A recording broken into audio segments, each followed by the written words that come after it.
My private investigator told me that Steve was a creature of habit, so at 5:15 p.m. on Thursday, I joined the crowd at a fancy bar in downtown Charlotte, North Carolina, where Steve often hung out.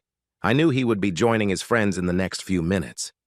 I wasn't nervous about the confrontation that would ensue shortly after his arrival or the new direction my life was taking, because I had come to terms with my new reality very quickly, in less than a week.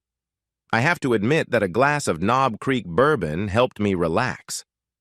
I was looking at the bar as the lounge area filled up around me when I glanced at the long mirror behind the rows of liquor bottles and noticed Steve. He had joined his friends, and the waitress had already placed a mug of beer on the table in front of him. Steve is a big, handsome man. I think he's about 10 years younger than my 52. He's easily over 6 feet tall, fit and athletic looking. He has light hair, blue eyes, and a classic, chiseled appearance. I understood why my wife, Lori, was drawn to him during her frequent business trips to the corporate office in Charlotte. My private investigator was able to get the basic information. Steve had joined the company 2 years earlier. He was a director in the marketing department and held roughly the same position as Lori in the sales department. They worked together on many projects and often traveled together to visit clients. I didn't bother the private investigator with a thorough investigation because Steve and Lori had provided most of the evidence themselves. After finishing my drink, I ordered another one and paid the bill.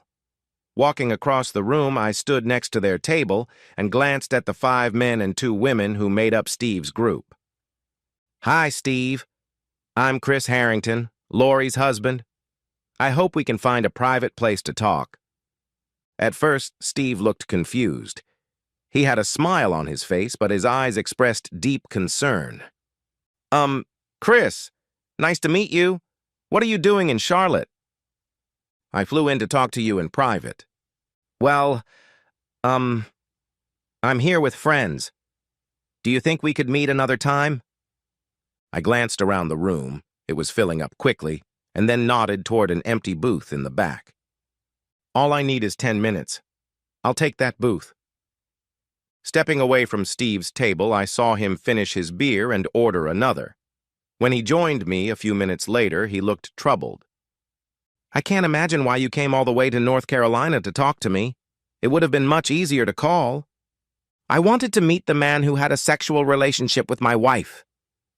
My quick and accurate response took most of the wind out of Steve's sails before he could respond. It's not what you think." I laughed. "It's exactly what I think. I managed to access the cloud server where you and Lori hid the videos. Now I have copies of all 16 of them." I don't think Steve could have been more surprised. "You have copies of them?" Instead of answering, I asked, "How long has this been going on?" "I don't know. Exactly. The 4 of us were on a trip to Allied Corp. in Cleveland. I think it was a little over a year ago. Lori's battery died and I lent her my computer. I don't know how it happened, but she found a fetish site I often visit." "Well, Steve, that just shows how stupid I am. I thought affairs lasted 6 to 8 months. Steve bowed his head. "It wasn't physical for a while. Lori was intrigued, and we talked and emailed before." The rest was left unsaid. Neither of us spoke, gathering our thoughts. "Chris, she loves you. You know that, don't you?" I nodded in agreement. "I love her too. That's why the divorce is going to be so hard." Steve was almost shouting, "You can't be serious! You're going to divorce her because of this?" "I deserve better than a lying, cheating—" I groaned. "I want to call her a whore, but I don't know if what she's doing counts as whoring. But it's grounds for divorce." Surprisingly, there was silence at the table for a long time until Steve asked, "Chris, what are you going to do with the videos?" "Well, I don't want to ruin Lori's life." Suddenly, I was exhausted and wanted only one thing: to leave the bar. "Steve, I'm going to leave because I'm flying home early tomorrow morning." Lori flew out of here to Philadelphia this morning and will be back home tomorrow afternoon, and then we'll talk. I looked Steve in the eye. "Don't say a word to Lori, you sick piece of shit. I'll find out if you do, and I'll send those videos to everyone you know." I swallowed the last half-inch of knob, slammed my glass on the table, and went back to my hotel. Chris. As newly minted empty nesters, Lori and I had made a commitment to take two-week vacations together each year. For our upcoming fall vacation, we planned to fly to Vancouver and looked forward to eating and drinking our way south along the Pacific coast to San Francisco, stopping in Seattle and Portland along the way. It was Friday, and I had just booked a car for our vacation and arranged for first-class flights to Vancouver and home from San Francisco. It was while booking the hotel rooms that I discovered the first hints of Lori's affair. Lori and I traveled together for work. We had a habit of using our accumulated airline miles to buy plane tickets, hotel points to book rooms, and car rental points to reserve a car during our vacations. Reward points were one of the few perks of business travel, and they offset our vacation expenses. On every previous vacation, we always had enough points to cover these expenses, but I was surprised when I calculated that on our upcoming vacation, we would have to pay for 3 or 4 nights at a Marriott hotel. It didn't make any sense. I had 120 nights of travel, and I assumed that Lori would take her usual 75 nights. Enough points to cover 12 nights at Marriott hotels while we drove along the Pacific coast. Since we both traveled frequently, Lori and I decided it would be wise to share our account information in case of an emergency. We gave each other access to our calendars, bank accounts, credit cards, and other personal information online because we loved and trusted each other. We had no secrets. When I opened Lori's calendar and quickly scanned her itinerary for the past year, I saw that she had been away for 72 nights. Then I logged into her Marriott Rewards account and discovered that she had stayed at Marriott hotels only 51 nights. My stomach knotted as I wondered where Lori had stayed the other 21 nights. By comparing her calendar with the data from her Marriott Rewards account, I was able to determine that she had not booked any hotel rooms during her visits to her corporate office in Charlotte. The knot in my stomach tightened, and I thought I was going to throw up. For the first time in nearly 28 years of marriage, I wondered if Lori was having an affair. I was a linear thinker and wasn't afraid to confront an unpleasant situation, but I wasn't ready to continue my investigation. Instead, I informed my personal assistant of my intentions and left the office. "Anne, I need to go to the gym for an early workout." After changing in our company locker room, I ran 2 miles to the nearest gym, lifted weights for 45 minutes, and then jogged back to work. After a quick shower and change, I passed Anne on my way back to my office. "Chris, you have a few calls to return." "Anne, something personal came up. I need an hour or so to take care of it." "Is that why you left for the gym so early?" As I nodded affirmatively, she continued. "Chris, is there anything I can do to help?" As I shook my head, walked past her, and closed the door to my office, I suspected that Anne was surprised by the extent of my sadness. When I sat down at my desk, all the tension returned, and when the phone rang a few seconds later, I was furious. "Anne, I just told you I needed an hour." "I'm sorry. Jim wants to talk to you. He asked me to interrupt you." Jim and I had been friends and colleagues throughout my career. He was the president of the company and the son of its founder. I had followed him up the corporate ladder and became his right-hand man and vice president of sales and marketing. I sighed. "Sorry I snapped at you, Anne. Put him through." After I switched, Jim asked, "What happened? Why weren't you answering your calls?" "I need an hour, Jim. Can I come in at 11:30? "That won't work. I'm calling an urgent meeting about the Watson situation and I need your input." I was furious. Very furious. And I felt like I was about to explode as I begged him. "Jim, please give me until 11:30. I need to sort out a problem." There was a tense silence on the other end of the line. Then Jim coldly confirmed his agreement. "See you at 11:30. I continued my investigation with a huge knot in my stomach. Each of our companies used the same software to compile expense reports, so I opened Lori's account and reviewed all of her travel expense reports for 24 months. The vast majority of Lori's trips were east of the Mississippi. Approximately one-third of her business trips were to the company's headquarters in Charlotte, with the remainder to other cities. According to Lori's expense reports, the cost of staying at the Marriott in Charlotte had been charged to her American Express corporate card for all trips 8 months ago. At that time, hotel charges were being charged for all trips except the trip to Charlotte. Looking at the information a second time, I thought, this can't be. My world was falling apart. Then, just as quickly, a simple explanation came to me. I even laughed with relief and chided myself for thinking so badly of my best friend, my wife. Many companies were cutting corners. In an effort to control the cost of accommodation for employees visiting headquarters, some companies paid for hotel stays directly at discounted rates and saved the points to use for future employee travel. I thought, that must be what happened to Lori's Marriott points. I thought about it for a few minutes, then opened my contacts file on my computer. I was looking for the name of someone from Lori's finance team. I had 46 contact names of people I had met through Lori's work. Finally, I found the number for the CFO, Sam Jennings, dialed his number, and left a voice message. Sam, this is Chris Harrington, Lori's husband. We've met a couple of times at corporate events. I'm calling the finance departments of various companies to see if they're changing their policies to save a few dollars by paying for hotel accommodations directly.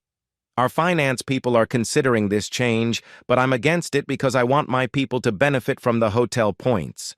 I'd appreciate a call back. I left my work number and then slowly made my way to Jim's office for our meeting. Jim gave me a questioning look when the meeting began, but I just shrugged. Within 20 minutes, the sales department, marketing department, finance department, and operations department had agreed on how to resolve the week-long issue with the Watson brothers, one of our oldest customers. When the meeting ended, Jim said, "Stay behind, Chris." When the room was empty and the door was closed, Jim asked, "What the hell is going on?" I sighed, and Jim gave me a moment to collect my thoughts. My blood pressure is below heart attack level, but only just. I'm still working on some things. Business or personal? It has nothing to do with business. Is it because of the kids? By this point, I was already somewhat agitated, so I just shook my head and waited a few moments. It's about Lori. An hour ago, I was certain she was having an affair. Now I feel more than foolish because I think I've figured out the problem. I'm just waiting for a call to confirm it. Jim grinned and shook his head. You're an idiot! Lori loves you to death and would never cheat on you, so stop thinking about nonsense and get out of here. Anne's worried face broke into a smile when she saw me smiling as I walked past her desk. Welcome back to the human race, Chris. After checking for urgent emails, I pressed the play button to retrieve my voicemail. Sam Jennings answered my call. Hi, Chris, good to hear from you. We haven't seriously considered paying directly and keeping the bonus points until now. I've looked into it and we'll save about $5,000 a year. But on the other hand, I've heard it will cost us 10 times that in lost employee morale. I agree with you. It's a bad idea. Hope this helps. As Sam finished the phrase, hope this helps, the photo of Lori on my desk flew across the room and smashed into the wall. While I was putting my laptop in my briefcase, Anne stood in the doorway of my office, looking at the broken photo on the floor and then at me.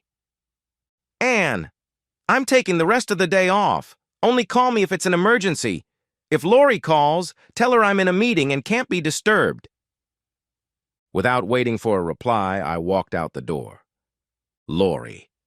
It had been a disappointing day at work. Since my Friday morning began when Chris left for the office at 6:30, I felt justified in closing my home office at 3:30 and heading to the gym an hour earlier than usual. I felt naughty and very excited, so I chose the stair climber for my cardio workout because it was right across from 3 guys from a fraternity who were running on the treadmills. I knew those guys were visually feasting on my 51-year-old ass in leggings as I climbed the moving stairs, and it gave me immense pleasure. Thinking about what 3 college jocks could do to me, I began to fantasize. There was no doubt that my sex life was exceptional. Chris and I were still having sex 3 or 4 times a week. I also thought about my upcoming trip to Charlotte. I had already finished all my preparations and knew it was going to be a very busy time. The meetings were scheduled to start just 2 hours after my arrival in Charlotte, and I would be working non-stop until I left for home at noon on Friday. My only salvation was my nights with Steve. I would spend most of the workday in meetings, including with him, and the entire night in his bed. I knew it would be a deliciously wicked few nights.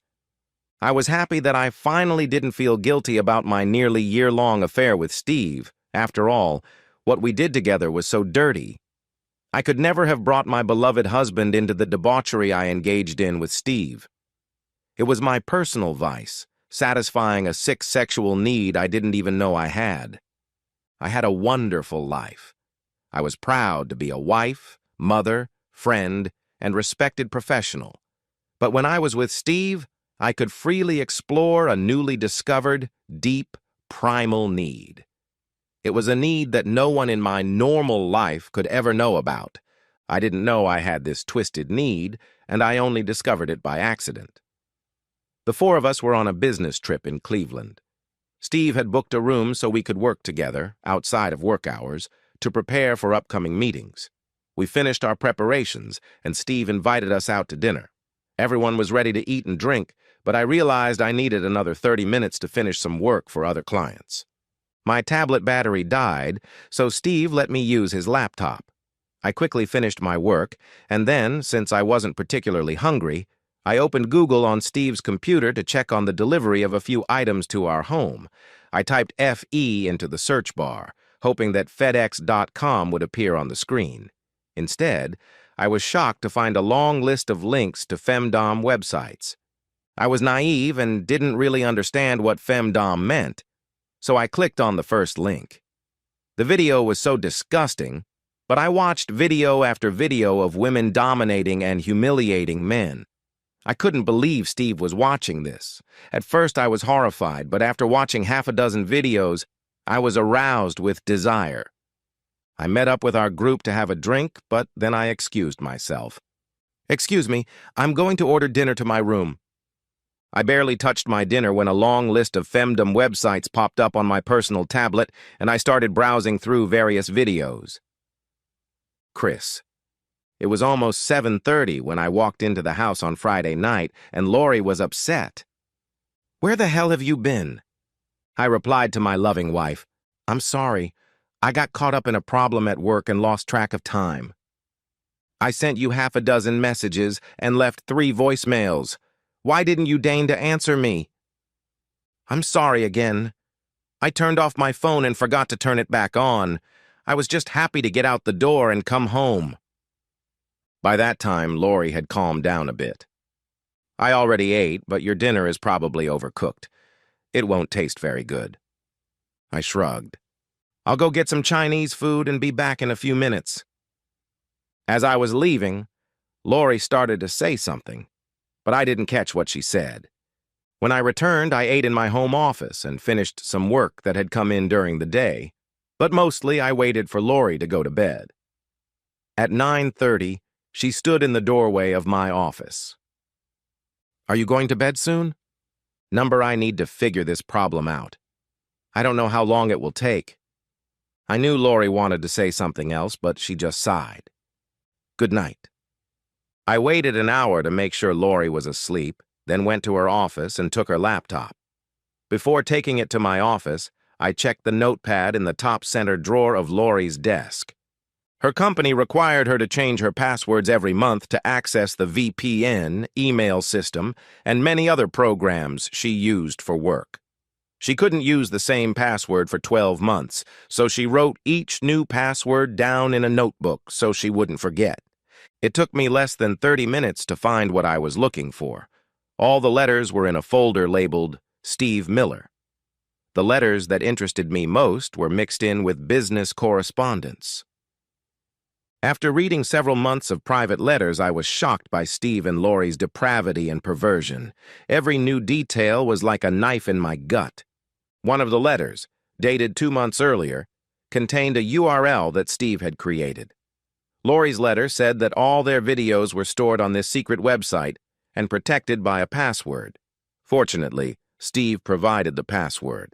When I opened the site, I knew what I was going to see because their constant emails were full of grotesque details. But I was wrong. Seeing my wife as a co-performer in every video was a nightmare, but I had proof that she was a disgusting person. When I looked at the clock and saw that it was 15 minutes to midnight, I was amazed at how much my life had been ruined in the 15 hours I had spent trying to book a hotel room for our trip. Lori, what a miserable weekend. On Saturday, while I was running errands around town, Chris was doing his usual weekly yard work. We could easily have afforded to hire a lawnmower, but Chris prided himself on taking care of the yard himself. We usually ate dinner late, but Chris kept putting me off, finding new yard projects to work on.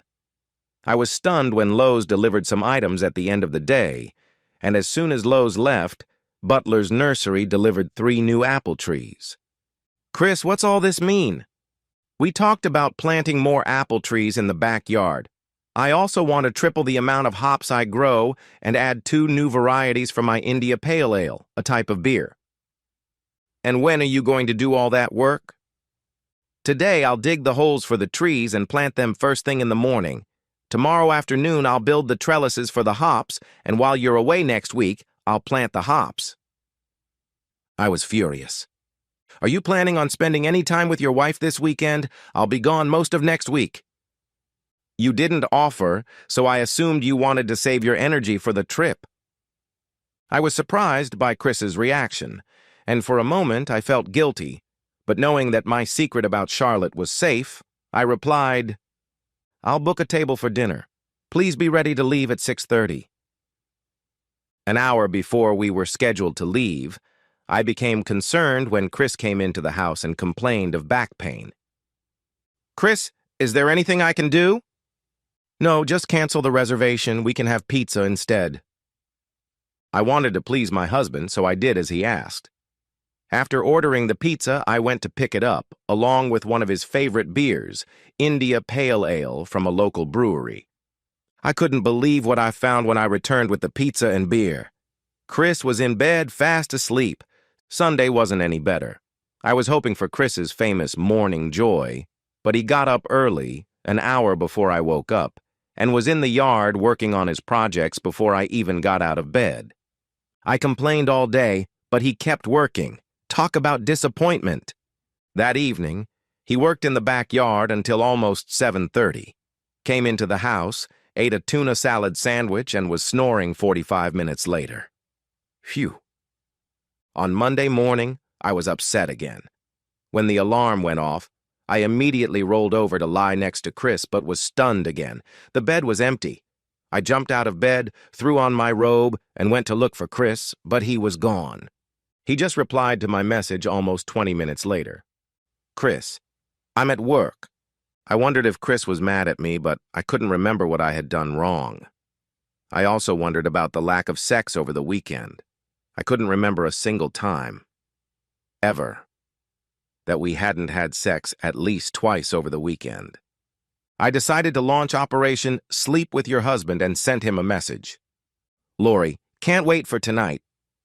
An hour later, with no response, I sent him another message.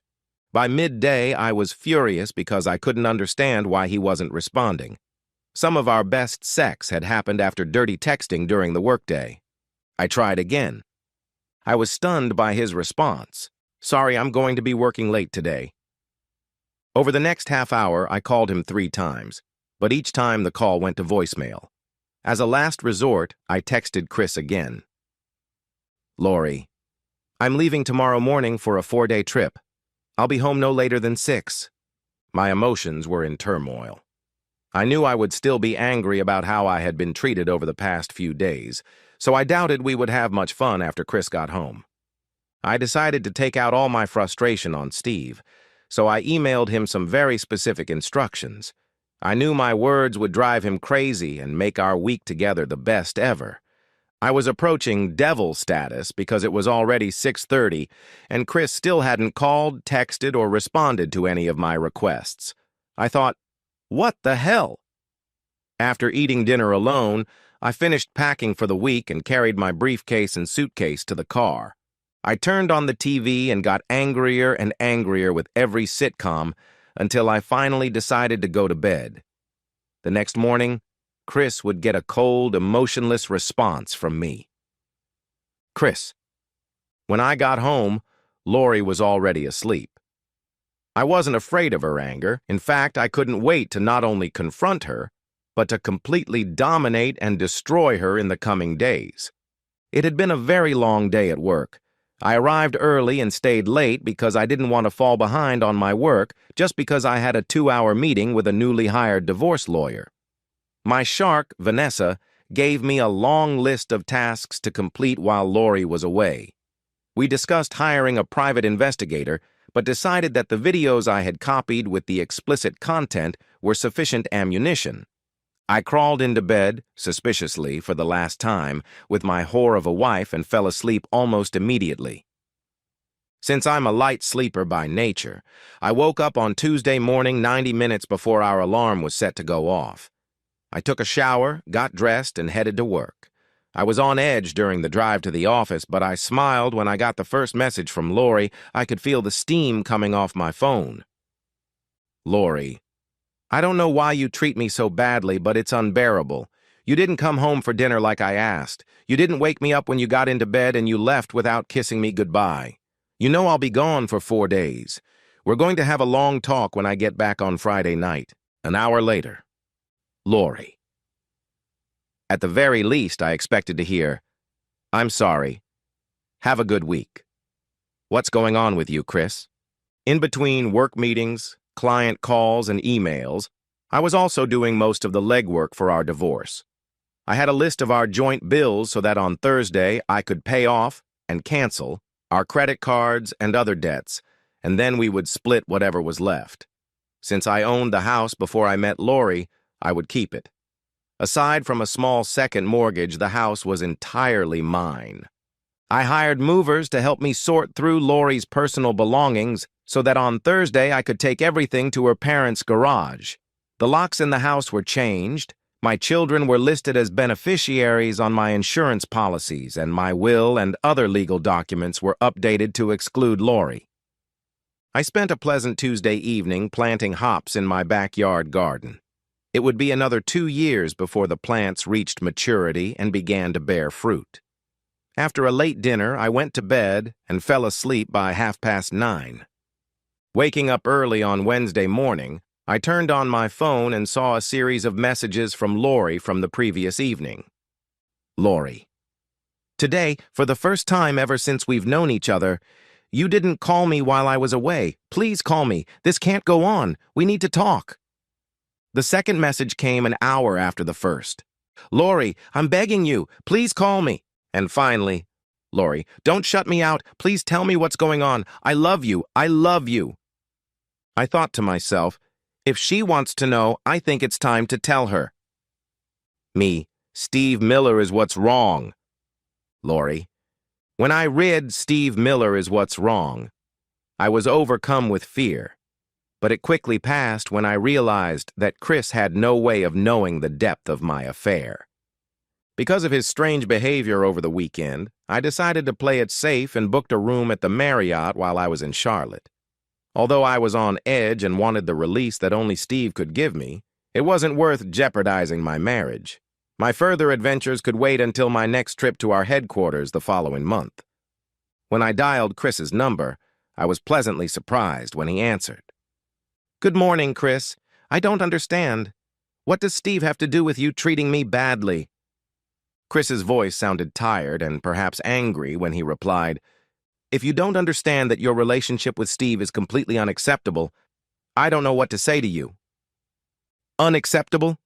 Chris, Steve is my colleague. We talk to each other several times a day. I know you understand. Chris didn't continue, and I interjected. If you're talking about our dinners together, I'm going to get upset. I know you have business dinners with women all the time, but it's never bothered me. I've never cared about your dinners with Steve or anyone else. Then why did you tell me that Steve was the reason for your behavior? My behavior changed when I found out about your affair with Steve. My affair? Are you out of your mind? I've never had an affair with Steve or anyone else. Are you saying that you and Steve never had sex? For God's sake, that's exactly what I'm saying. I never cheated on you, honey. I heard Chris's sobs, which broke my already aching heart, and his plea. Swear to me, Laurie. Swear to me that you never had an affair with Steve. Of course I swear to you. I swear that I never, under any circumstances, had a sexual relationship with Steve Miller or anyone else. There was a long silence on the line. Chris, are we okay? It took him a few seconds to answer. Yes, Laurie, we're okay. I have to go because we have an early meeting. Let's talk tonight and put last week behind us. I love you, Chris. Have a good day. Chris ended the call with his usual, I love you too. I was sweating and my heart was pounding when I hung up. I couldn't understand why Chris would think I was having an affair. My only thought was that someone at work might think Steve and I were too close or had dinner together too often. Maybe they told Chris. Knowing that I had just dodged a bullet, I vowed to limit my after-work time with Steve. I would never stay the night at his place again and would limit myself to one dinner with him every other visit. Chris. Seconds after Laurie hung up on me, telling me lie after lie, I started opening the cloud website used to store their videos and found 3 of my favorite clips of their activities. Within 5 minutes of ending the call, the video clips were uploaded to Laurie's Facebook page, and her password was changed. I wondered how many of Laurie's 1,380 Facebook friends would see her in action. Laurie. I left my hotel room and ran into a colleague in the lobby. The conversation with Chris had thrown me off schedule. Mallory was my friend, and most people would describe her as prim and proper, so I was stunned when she asked, "What the hell is going on?" "What do you mean?" "Your Facebook page, those awful, disgusting videos with Steve." "Mallory, what are you talking about?" Mallory stared at me for a long time. "Come with me, Laurie. Right now."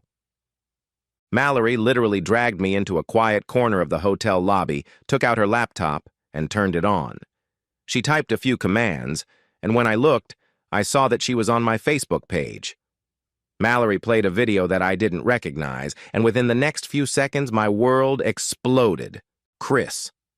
Less than 10 minutes after I posted those 3 videos on Laurie's Facebook page, my son, Matthew, was the first to call. I answered, "Hey, buddy." Matt replied uncertainly, Dad, something weird is going on with Mom's Facebook account. I've been trying to call her, but it just goes straight to voicemail. I interrupted him. "I know, Matt. I have Mom's passwords and I posted the videos." "Oh, damn, Dad, that's cruel. I hope Mom deletes the post pretty quickly." "That won't be easy to do." "What do you mean, Dad?" "After I posted the video, I changed your mom's password. She won't be able to access her page." "You're going to divorce her, aren't you, Dad?" "Just recently, I gave her one last chance to tell me the truth, but she lied. So yes, I'm filing for divorce. Can I ask you for a couple of favors?" "Of course, Dad. I guess." "Call your sister. Tell her not to watch the video, but to tell her what's going on. And call your mom. She needs support." "I'll do it, Dad." A little later. "What a mess. I love you, Dad." Shortly before noon, I had an unexpected visitor at work. I met Joe, Laurie's father, in the reception area and showed him into my office. "Chris, this is a real mess." I laughed. "Those were Matt's words, almost verbatim." "Oh my God, Matt saw those videos?" Joe was almost in shock as he continued. "Not only did her mother and I see them, but her children did too." There was silence for a few seconds. I'm not very familiar with Facebook, but Laurie told her mother that she couldn't access her account, so she couldn't delete the videos. Apparently, her password had been changed. There was a pleading look in his eyes. Chris, I'd consider it a personal favor if you would remove the videos from Facebook. I had always liked Joe and considered both of my relatives friends, so I opened Lori's page and within moments deleted the 3 files from Facebook. When I was done, I looked at Joe. Can Lori stay with you when she gets back? I know we need to talk, but I'm still not quite myself, and I need some time. Joe nodded in agreement before I even finished. Of course. Actually, it's probably for the best. A few moments later, he asked, Do you have any thoughts for the longer term? Yes, Joe, I do, and I think you know me well enough to understand what I have to do. There were tears in Joe's eyes as he confessed, Yes, I would have divorced her too. How awful. Our meeting took place on Saturday afternoon, 2 weeks after Lori returned. When we spoke on the phone once, she begged, Please, Chris, let's meet and talk. We'll talk, but first I need to be alone. Lori continued to beg me to talk, bombarding me with phone calls, emails, and text messages, and involving our children, families, and friends. Finally, in the middle of the second week, I sent her a message. Let's meet in the backyard at noon on Saturday to talk. She sent endless replies thanking me for meeting and assuring me that she still loved me and wanted to repair the damage done to our relationship. I read every message, but didn't send a single reply. Before Lori arrived on Saturday, I stopped by Bernie's Deli and bought a Cobb salad for her and a turkey salad for myself. I thought about getting 6 bottles of beer for myself and a bottle of wine for Lori, but decided alcohol wouldn't help the conversation. But a lime soda would be just fine. I set the table in the backyard and waited for Lori, and at noon the doorbell rang, but I didn't get up. A little while later, after the 3rd ring, I saw Lori coming around the corner of the garage. She saw me, walked over to me, and spoke her first words while standing, staring at me, with her hands on her hips. You could have at least greeted me at the front door. You could have at least not been a lying whore. Admittedly, my response was a cheap shot, but I felt it was justified and continued. We can keep throwing barbs at each other, or we can talk. I gestured toward the table setting with her salad. After Lori sat down, we sat in awkward silence, gathering our thoughts. Chris, I've been trying to think of something to say to make you forgive me, but I can't think of anything. I need your help. Believe it or not, Lori, I've been thinking the same thing. I've decided you have nothing to say. But Chris, think about our family. It will be destroyed. Don't put this on me, Lori. You should have thought about that before you started fooling around. I didn't ask for this, and I don't deserve this. I'm just cleaning up after you. I know it's a cliché, but it was never about love. It was just, I don't know what it was. I'm so ashamed. 8 months later, Lori and I got divorced. We still see each other sometimes when we get together with one of the kids. We're friends, and I suspect Lori still wants more. But it's not going to happen. Every time I feel a spark for Lori, I remember the video. Nope, there's no getting over it.